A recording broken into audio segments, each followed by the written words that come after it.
Welcome to our weekly class. Pirkei Avot, Ethics of the Fathers, and Chapter 5. This is Mishnah 11, the 11th paragraph.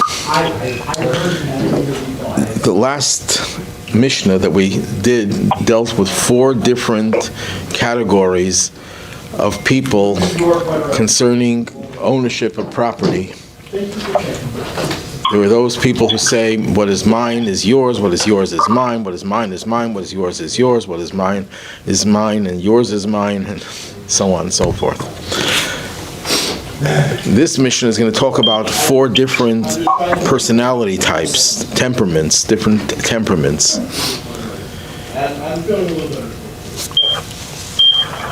There's a passage in the Talmud that there are 3 ways you could tell a person's character.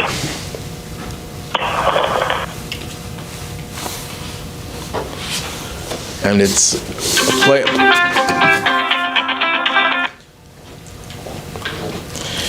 play on words.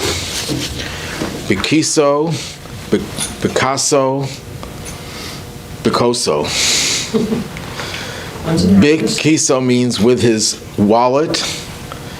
Picasso with his anger, Picoso with his cup, his drinking. If you want to know a person's real character, talk to them about their money, or look at the way they behave when they get angry, or when they drink. Obviously, we're talking about drinking alcoholic beverages, and they lose some control over their ability to hide some of their personality traits that come out when they're tipsy. So last Mishnah that we discussed was about kiso, money, how people relate to their property. And you can tell a person's behavior, a person's personality, based on how the person views his own property and someone else's property and so on. This Mishnah is going to talk about Picasso, not the artist, Picasso, which means in his anger, how you relate to anger. Now, it goes without saying, and this is axiomatic, that anger is not a good thing from the point of view of Judaism. Anger is considered a negative trait. But to what extent is it negative? So here we're going to have 4 different attitudes towards anger. But before we go into the 4 attitudes, what exactly does anger cause? The way the Torah looks at it, the Talmud looks at it. The Talmud says when a person gets angry, his intelligence, his wisdom departs. If you're a prophet and you get angry, you lose your spirit of prophecy. So that tells you that anger, number 1, has an effect on your intellect, and it has an effect on your spiritual life. Prophecy is a spiritual experience. We're not necessarily prophets, but we do have a spiritual side to us. Anger helps to chase away that spiritual aspect of our lives. We know that anger causes people to become, it destroys people, not just the person against whom you vent your anger, but yourself. Anger eats you up, and it's very unhealthy.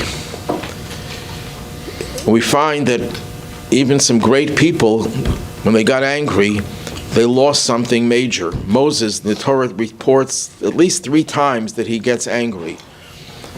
And every time he got angry, something negative happened. Either he forgot one of his teachings and had to be reminded by someone else, or in the famous case where he was told to speak to the rock to produce water, and he got angry at the people when they demanded water, and he struck the rock, and as a result, God says, you cannot go into the promised land. So you see how anger has such negative consequences. So there were 4 kinds of temperaments. Now, the Hebrew word for temperaments over here is deos, or deot. Deot comes from the word dat, which means knowledge. That's intellectual. Temperament usually refers to something emotional.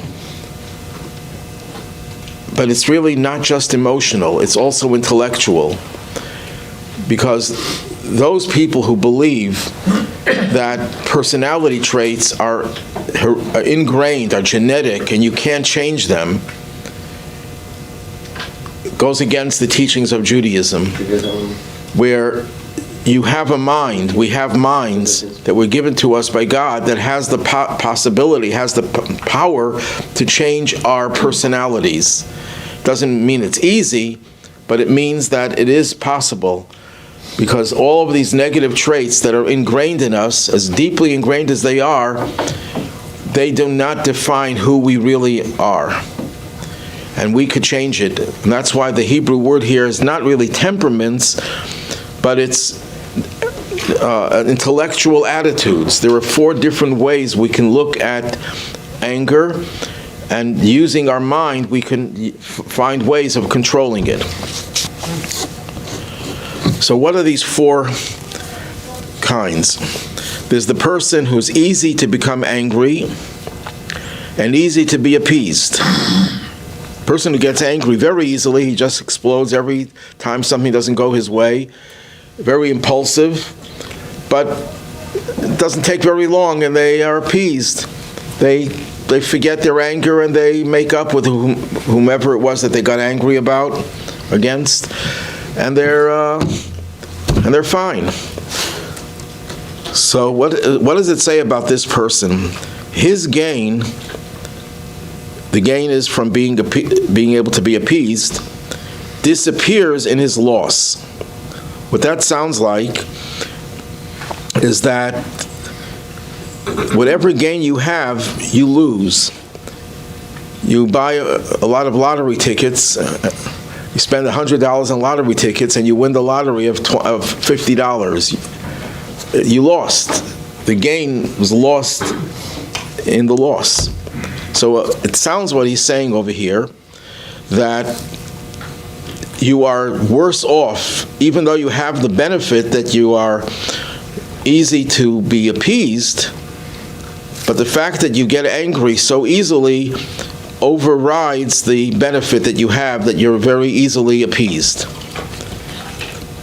That's one approach, and we'll go more into it. Then there's a second category, hard to become angry.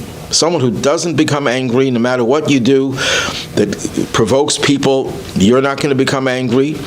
But once you get angry, beware. Hard to be appeased. You can't forget it. Years can go by, and you will not forget it. I think I told this many times. As a student, I was in Portland, Oregon, visiting the Jewish community. There were 2 Orthodox Jews in the entire city, and they didn't get along with each other. They wouldn't talk to one another. So I tried to be a peacemaker, so I asked one of them, how long are you in this fight? Years. How many years? I don't remember already. It was like 5-6 years. He said, what was it about? Don't remember. And I spoke to the other one. He also didn't remember. But they kept this grudge, this anger, this feud going for years, not being able to find ways of overcoming it. So that's very negative. But his loss disappears in his gain. He's better off in the long run, because it's hard for him to become angry. Okay, once in a while it may happen, but this is generally a person who doesn't get angry too much. Okay, we'll stop over here meanwhile. So from this version of the Mishnah, it seems that the second category is better than the first category. They're not perfect, obviously, but better than the first category. So let's try to understand why it's better. What's wrong with a person who gets angry all the time? The person who gets angry all the time, is easily provoked, is a sign that they are not a very easy kind of person to deal with. They could explode at anything. Just say something that rubs them the wrong way and they'll explode. Who wants to be with a person like that? Socially, it's a terrible trait, even though they make up.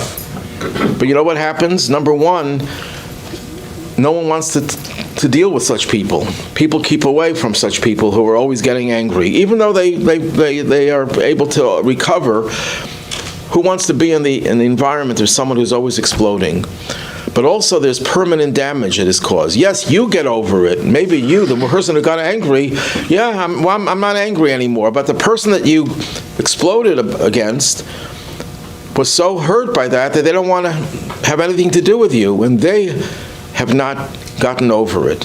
So the damage that you do to yourself, that you can do to others, is something that cannot be recovered. That's why it's the fact that you can be easily appeased isn't good enough to justify and to find some ways in making the anger element of your personality not so bad.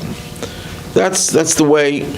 The second person, on the other hand, doesn't get angry very often, rarely gets angry. So this person, you can talk to this person, you can get along with this person. This person is not a antisocial person, and the likelihood of them turning people off and causing harm to others is much smaller.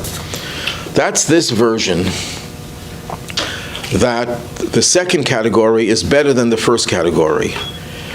But there's an alternate version that says the opposite, that the first category is better than the second category. What's the first category? It's the person who gets angry very easily, always provoked, always exploding, impulsive. But the second guy is not impulsive at all. The second person is able to control himself and doesn't get angry. So why is that second category worse? Because the first person who gets angry easily, it's a lack of maturity. They're not mature. That's why little children, get angry at any little thing. You provoke them, you take something away from them, they'll get angry. And you know what? 2 minutes later, they're playing with each other. Little kids, they get into a fight, they're screaming and crying. 5 minutes later, as if nothing happened. Both conditions are a sign of immaturity. Their anger is not real anger, and getting back together again doesn't mean very much, because they'll get angry again. It's immaturity. When an adult behaves like that, you could say it's a sign of immaturity. It's not a sign of a rotten character. The person who cannot be appeased, cannot forgive and forget, that's a person who is consumed with their ego. So yes, they're much more intelligent. They know how to control themselves. Why? Because they know it's not healthy to be in a situation where you're always getting angry at people. It's antisocial. You'll lose friends. You lose business. You lose everything. So you're very, very capable of controlling yourself. But when you finally do explode, don't ask me to forgive you. I'm going to bear this grudge for who knows how long. So in terms of what is bad for you, the first category is worse. It's a sign of immaturity. You don't have any friends. People are going to keep away from you. But in terms of what is a greater vice, it's the person who cannot forgive. The Talmud tells us a very powerful thing. It goes back to the biblical times in King David's day. King David was the king of Israel, and during his reign, there was a 3-year famine. People were starving. And he didn't know why. He assumed that this was a punishment for something. So in those days, how did you ask God for an answer to your questions? The high priest wore a breastplate that had 12 gems on it, 12 jewels. On each jewel was inscribed or engraved the names of the 12 tribes and some other words as well. And when the Kohen Gadol, the high priest, would ask a question, the answer would light up. That was the first computer. The answer would light up in the letters that were on the breastplate. This is parenthetically, there was a story in the Torah about Hannah was praying for a child, and Eli, the Kohen Gadol, the high priest, accuses her of being drunk. Why would he think she's drunk? Because she was praying and she wasn't saying the words out loud. She was whispering her prayer. But there's an explanation that he consulted with the breastplate. It's called the Urim V'Tumim. That's the technical title for that power that it had. And it illuminated the letters Chaf, Shin, Reish, Hey, which spells Kshera. She is good. She's all right. She's righteous. Don't cast aspersions on her. But it doesn't say how to read the word, what order it's to be read.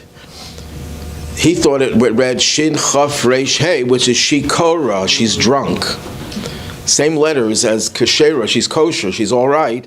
Shikora, if you just transpose the letters, it reads she's drunk. But anyhow, that's how the high priest would know what the answer was. So King David consulted with the high priest. He consulted this oracle, and the answer it gave was that it was a punishment for what King Saul did to the Givonim. So let me give us some little background.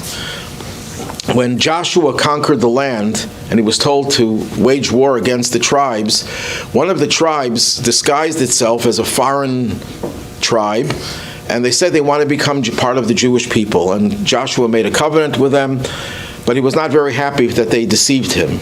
Anyhow, they were like second-class citizens. But what happened was they became the workers in the temple. They would chop the wood and carry the water. King Saul became paranoid that King David was trying to take away the kingship from him, and he tried to kill King David. King David took refuge in the city of Nov. That's where the temple was situated then. This is before Jerusalem. And the priest gave King David food. He saved him from dying from starvation. When King Saul found out about that, he massacred the priests of Nov. And the Gibeonites lost their livelihood. And they never forgave King Saul. And they demanded that King David hang 7 of King Saul's descendants. And King David pleaded with them, please forgive them. Don't hold a grudge so long. And they said, no, absolutely no. And King David got a prophetic message that he was to carry out the execution. It's a hard story to understand, but that's the story. The Talmud says, and that's when King David saw that they were so cruel that they would not forgive after so many years, he decreed that no Jew was allowed to marry into the family of those Gibeonites, even though they were converts to Judaism. He says, because they're not Jewish. They couldn't possibly be Jewish. Why? Because there were 3 signs of one's Jewish identities. They have to be compassionate, kind, and modest. And if they don't have these 3 traits, there's something wrong about their Judaism. Now, I don't know if he meant literally that they were not Jewish, because legally they were, but they don't exhibit Jewish traits. They cannot forgive. Bearing a grudge is considered to be an un-Jewish thing to do, to carry on a grudge for especially for years and years. And that's the problem with the second category. Even though he doesn't get angry very often, very sophisticated, very mature, capable of controlling himself, but when he does get angry, he cannot let go of it. Doesn't let go. Yes? What is the feeling about this when you have a person who is always doing bad things to you and always being cruel, and you keep forgiving? Do you have to just keep forgiving for your whole life? Do you have to, or is it better to do? Well, according to this, well, if someone is always provoking you, you have to try to keep away from that person. Unless you confront them and tell them what they're doing is wrong and show them that if they don't stop it, you're not going to have anything to do with them. That's probably the best thing to do. But you can't be expected to be, just to not feel anything. You're human. Interestingly, there's 4 categories here. There should have been a 5th category. What's the 5th category? The third category is the person who gets very hard to get angry, but is appeased right away. That's the chassid. And the fourth category is get angry very easily and you don't forgive very easily. That's the rasha, the wicked one. There's a fifth category, the person who never gets angry. Why isn't that mentioned? Because that's not human. We're talking about humans, not angels. There's no such thing as not getting angry, and as I'll soon explain, some kind of anger is justified. But to say that you never get angry, that someone could provoke you every day and spit at you every day and you don't get angry at them, you must be an angel. A robot. A robot? That's an angel is a spiritual robot. That's what it is. My halo kept. Or don't show to people what you are angry. Oh, you want to keep it inside? Yes, That's even unhealthier. it's unhealthy maybe. Maybe it's unhealthy, but it's what happened with me in my side. I'll say it's my business, but it's not business as a people. Yeah, it's some people do try to keep it inside, but it's better to actually deal with that anger, to deal with it on several levels. Level number one, if someone gets you angry because of their behavior, confront the person. Confront them. Better still, be bigger than that person and just forgive that person and forget it. Just ignore it.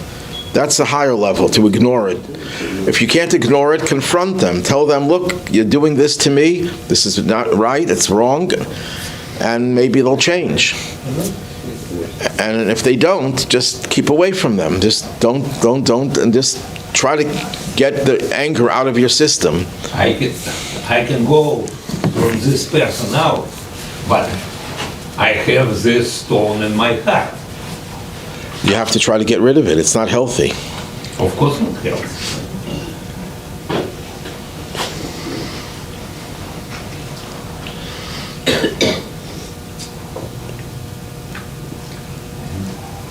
Now, one other reason given by the Sfas Emes, one of the Hasidic masters, why the first category is worse. Because in some respects, the first one is worse. In some respects, the second category is worse. According to this commentator, a person who always gets angry, even though they are able to overcome it and recover from it, will never learn that anger is wrong. They will justify it. One of the worst traits that humans have is the ability to rationalize. It's because we're so smart, we're able to rationalize. We're able to find excuses for everything we do. If someone does something and they get hit over the head, they're going to realize it's not a good thing. But if they're always doing it and they're always, I get angry, that's who I am, I just explode, and then they recover and they overcome it, they're never going to learn that anger was a negative thing. The person who is hard to provoke to anger, that person understands that anger is wrong. So there's a disadvantage to the first category, and there's a disadvantage to the second, because the second category, the person who cannot forgive, that's the person who bears this grudge and can't let go of that grudge. It's also a sign of an inflated ego. Why can't you let go of that anger? Why would a person hold on to it for so long? You didn't get angry until now. So why can't you let go of it now? And the answer is because of the ego. That person offended me, that person did this to me, that person said this to me, that person thinks I did something wrong. How dare that person think that way? And the inflated ego is a very dangerous thing. It's interesting, Maimonides talks about different character traits, and he says the golden mean, it's always go in the middle. Don't go to extremes. For example, a person who is very charitable, and he gives everything away, that's an extreme. That's not healthy. Then there's a person who doesn't give anything. That's another extreme. That's not healthy. Try to find the middle of the road. And that's true about most traits. He says the only two traits that you shouldn't try to go in the middle of the road, you should go to the extreme, is anger and ego. Now, he doesn't connect the two, but if you think about it, they really two are connected. Why do we get angry? Because someone said something to us that put us down. We're offended. If you tell someone they're dumb, they're offended. You tell them that they're bad, they're offended. You imply that they did something wrong, they're offended. But why are they offended? Because of the ego. So a person who has a small ego will overcome that hurt very quickly. Person will say, they'll get angry, they'll explode. I think I used this analogy before. It's not really an analogy, it's the actual thing. A person was insulted in the synagogue, and the person explodes, and then as they leave the synagogue, they realize, why did I explode? It was stupid. What did the person say? He said he insulted me. Big deal. I'm not that great anyhow. I'm not so special. I'm just like everyone else. Why should I get angry and make a scene and everything? And then when you come home, you really feel terrible about the reason you got angry. Then there's the person who doesn't get angry right away because they're too sophisticated to get angry.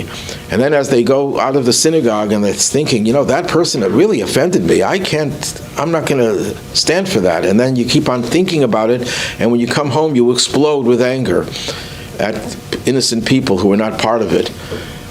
That's the sign of the ego. It might be a little bit more sophisticated, but your ego is also much greater, and therefore you cannot forgive and forget.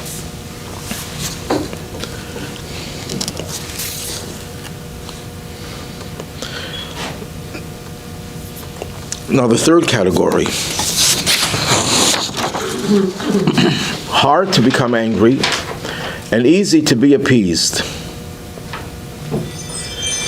Now, this is the pious person, the chassid. The chassid is the person who goes beyond the letter of the law. Person who goes beyond the requirements, the absolute requirements.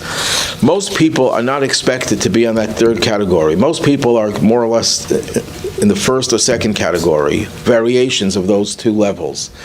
But the chassid, the person who's really pious, is able to very rarely get angry, and even when they do get angry, they're easily appeased. Now, you can't see this in the English, but in the Hebrew, the implication is that they don't have to be appeased by someone else intervening. They do it on their own. There are two ways that a person could be appeased when they get angry. Someone goes over to you and says, calm down, it's not so bad, it's not so terrible, and you try to find ways of appeasing the person. That's all right, that's fine. But the chassid is the person who appeases himself. He realizes what he did was wrong, or he realizes that the anger may have been justified even, but you have to overcome it and get over it. And the fourth category is easy to become angry and hard to be appeased. That's the wicked person. Now, the Rabbi asks a question here. Ethics of the Fathers was directed not to wicked people. There are other books for wicked people to read first. Like don't steal, don't kill, don't, and so on and so forth. The Ethics of the Fathers is to teach a person how to go to a higher level, a higher standard. So why are we talking about this Russia? How many people do we know get angry right away and never forgive? And we're friends with these people. We have a relationship with these people. We wouldn't want to deal with these people. Get angry at every little thing and never forgive. These are really bad people. So why are we talking about bad people in Ethics of the Fathers? So the Rebbe says it's not talking about people who actually do this. We're talking about people who do everything right. But inside, and this is a response to what you're saying before, inside they're boiling. I won't get angry because I know it's wrong. I'm not going to get angry. I'll control myself. And if I do get angry, I'll very easily get over it because I know it's right. That's a decent person. Ethics of the Fathers is saying you have to realize that it's not enough to do the right thing. You also have to have the right personality. See, when we are born, we're born with some ingrained traits and some things we learn based on our parents, based on our friends, based on our environment, and nature and nurture. And we learn how to control certain traits. And that's good, because if we couldn't control ourselves, we would be like little animals. But it's not enough to control your traits. You also have to change your personality. Maimonides, when he talks about tshuva, repentance for sins, he says, repentance is not just for actions that you do that are wrong. It's also for attitudes. It's for your mindset. A Jew is required to grow in their Judaism, not just in terms of what they do, although that's the most important. We also have to grow in terms of what we think and how we feel. So the person that the Mishnah here is addressing itself to is the person who doesn't get angry often and does get appeased easily. But inside, they're still boiling, they're still exploding. Inside, they still feel the anger. That's a flaw, a personality flaw. It's not a flaw in their behavior, it's a flaw in their personality. Now, if I have to choose between two people, someone who gets angry very easily and doesn't appease, and someone who has everything right except their attitude is bad, I take the person with a bad attitude over the person who has bad behavior. Because Judaism focuses mostly on behavior, not on attitudes. But not because attitudes are not important, they're the next level, they're the next step. First, you have to control your actions. Most of the commandments in the Torah, there are 613 commandments. Virtually all of them are about behavior. But in addition to behavior, you also have to cultivate the right traits. There's a mitzvah to give charity, for example. But what about a person who gives but doesn't feel like a giving person? You don't feel kind. You know, I have to do it. It's my obligation, so I'll give a lot of charity, but I don't have my heart in it. That's still a good person, but the person who is still flawed. They have to work on trying to develop a sense of, I want to do good because that's my desire, that's my personality. Now, there is a little bit of a contradiction to this. We know that Maimonides discusses the advantage to a person who controls their desires over a person who doesn't have those desires. He quotes the Talmud that says that a person is better off saying, I'd like to commit the crime, but I'm not going to do it because God tells me not to do it. That's a superior trait. And the Maimonides says, but that the philosophers disagree with that. The philosophers say it's better to not want to commit the crime in the first place. And Maimonides reconciles it, and he says it depends on what kind of crime. If it's a crime between you and God, it's better for you to want to do it, but you control yourself, because that's the proof that you have respect for higher authority. How do I know that someone has respect for a higher authority? That they'll commit a crime when no one watches, but when someone is watching, they won't commit the crime. Why? Because they have respect for that authority. How do we know that you have respect for God, that you know you want to do something? I would want to eat this cheeseburger, McDonald's cheeseburger, but I'm not going to do it because God said not to do it. That's preferable to a person who says, I hate cheeseburgers. I'm in that category. I hate it. It's disgusting. It's revolting to me. I would never do it. Well, you didn't show any subordination to a higher authority. It's not your nature. Then it's preferable to control yourself over not having the desire for it. But let me just finish. But when it comes to matters of morality, relations with other people, you shouldn't say, I'd like to rob you. I'd like to steal your pocketbook. But I'm not going to do it because the Torah says thou shalt not steal. That's an inferior position. The ideal is that you shouldn't want to steal. So what about a person who doesn't want to steal, who doesn't have the desire?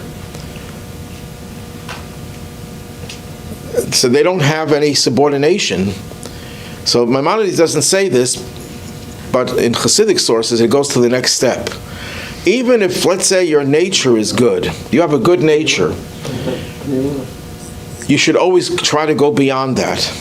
Let's say I am comfortable doing XYZ in terms of helping someone. And I feel I have carved out a comfortable niche. I'm comfortable with doing the things that I do. My responsibility, if I want to be a chassid, the true definition of that word is that I'll find a place in that area of endeavor that I don't feel comfortable with. And I do that as well. So again, my nature is, let's say someone says, I don't want to steal. I don't want to take anything from someone else. But I could be a little bit deceptive. That's also a form of theft, deception. I'm not going to steal, God forbid, but I'll be deceptive. So they have to go to the next level. They're not going to be deceptive. They have to go to if they're charitable, they have to try to be more charitable. So that way they combine both. Their nature is ideal, and yet they're able to go beyond their nature. That's the ideal.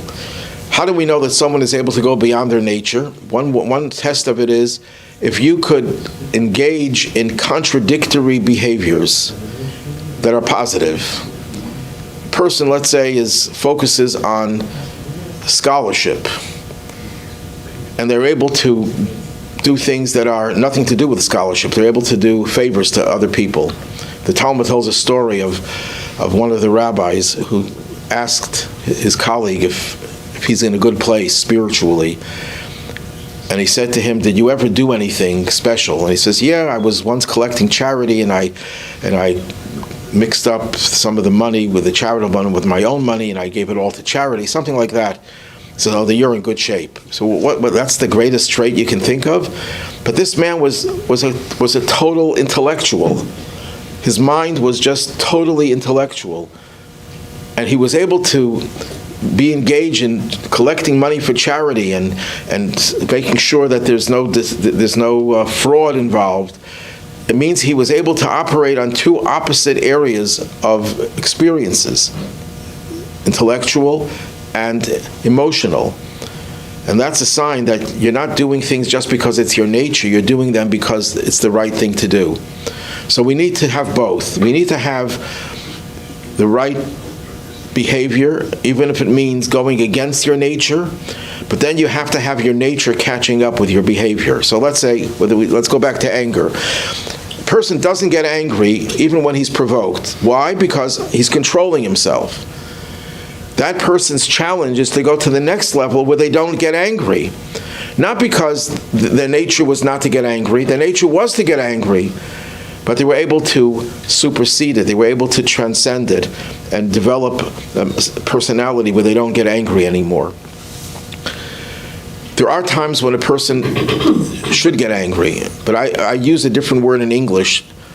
Not anger, but indignation. When we heard what happened October 7th, if we were not angry or indignant, we were not human.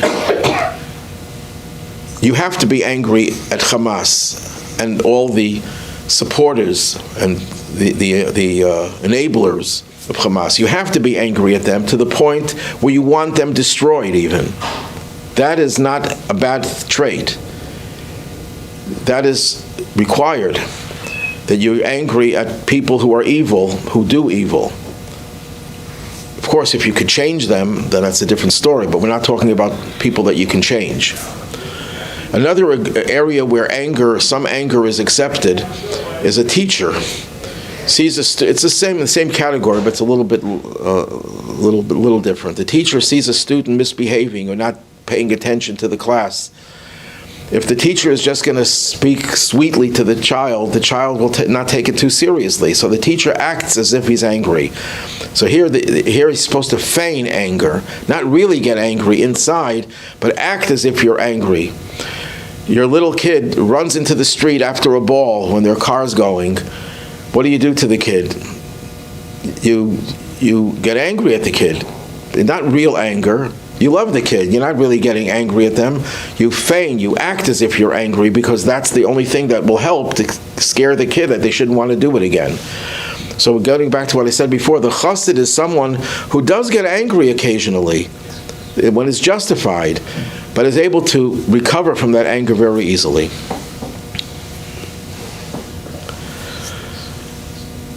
Any questions? Yes. And if you ask a bad question, I'll get very upset. He's feigning. He's feigning. Yeah.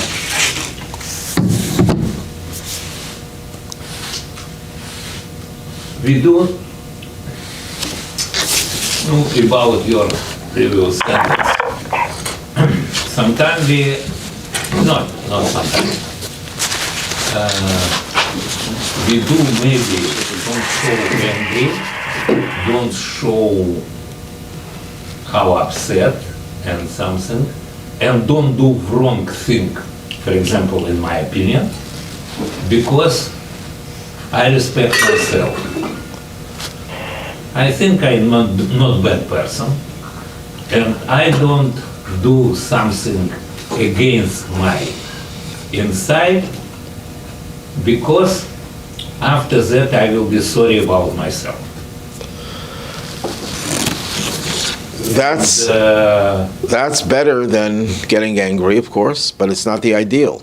It's not the highest level. The highest level is that you don't get angry because you worked on yourself. For example, King David, the Torah tells us, was cursed by a very distinguished person. Terrible curses. And King David did not get angry. And he says, why should I get angry? God told him to curse me. God never said he should curse him, but King David believed that everything that happens is predetermined by God. Now, that doesn't mean that you're allowed to commit a crime and say, I'm going to kill you because it was predetermined that you're supposed to die. It wasn't predetermined that you would commit the crime, but that the crime had to be committed. That's predetermined. So King David said, why should I get angry? It was God who told him to curse me. Indirectly, it's God's will that I should be cursed. So I have to accept it. I'm not going to get angry. Now this guy, the one who did the cursing, Shimei ben Gera, was later on executed by King Solomon because what he did was a capital crime. Cursing a king is not exactly a permissible thing. But you get punished for what you do, but the result, the person, the victim, doesn't feel as a victim anymore. That's the powerful, that's a very high level, but it's a very powerful level, where someone hurts you and you don't feel hurt because you know it was God's will, and you're able to overcome it and heal much faster. Why Shlomo did not get rid of the guy? Why he had to wait for, why David did not get rid of the guy who cursed him? He had to wait for Shlomo to do the job. Okay, that's a good question. Why did King David not carry out the punishment? King David was just the first, was just started off as a king. His authority was not so powerful. This man was a very distinguished person. He was a great teacher. And King David felt it was not good for the kingdom for him to carry it out. But King Solomon, whose kingdom was much more stable, and he was able to build the temple and create a relationship with all the different countries in the world. It was the ultimate time of peace. In Jewish history, that was the pinnacle. That was the highest level of peace and tranquility and prosperity. It was never before, never after did we have such power and such prosperity. He was able to do things that King David didn't feel comfortable doing. This subject needs a little bit more commentary, obviously, but the highest level is where you're able to not get angry, period. Inside, you don't even get angry inside. It doesn't mean that you're a bad person if you do get angry inside. It means you're normal if you do. You're a bad person if you keep on venting the anger and you can't stop. That makes you, and keep in the forefront of your consciousness, always thinking about what that person did to you, you have to be able to forgive and forget. Thank you, Rabbi. Thank you. Mama?